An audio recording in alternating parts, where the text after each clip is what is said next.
Our first patient has arrived. Right over there, we have Mark. Mark's not the patient, but Murray is. Murray is an eclectus parrot. Now, Mark, Murray's beautiful. Well, thank you. He is. He's very handsome. Yeah. Tell us a little bit about Murray. Well, Murray is, I've had Murray for about 20 years. I got him when he was just a baby, and he's been with me for over 20 years. Now, like many parents, Murray talks. He actually kind of startled me when I walked in. He said, "Hey, Mur."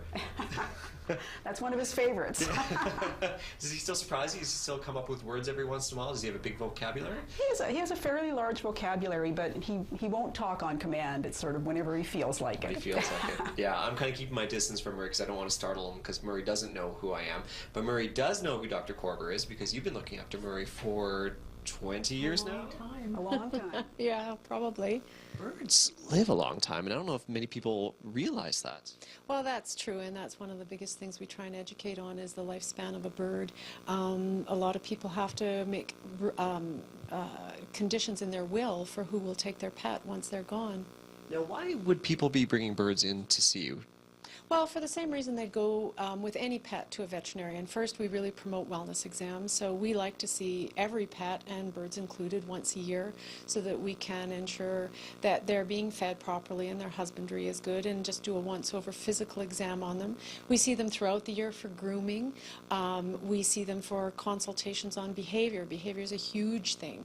You may have noticed Murray's beak is a little long, and that is related to hormonal growth, and hormones bring up a whole new set of issues with birds, and that's a big reason we'll see them.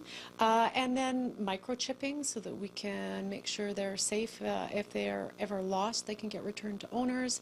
And certainly if they're sick, if they have a problem, we'll see them.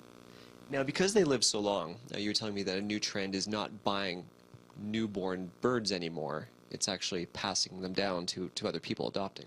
Yeah, adopting is the key word, and it isn't a trend so much as a horrible state of affairs where there's a lot of birds that are being rehomed, and they're being rehomed for that reason. People don't realize they live as long as they do. They don't realize the care that's involved with them, the behavioral quirks that can go on with a bird that is super intelligent. And so rescues are filled with birds that have been given up, and so when people are interested in a bird, we really encourage seeking out a rehoming first.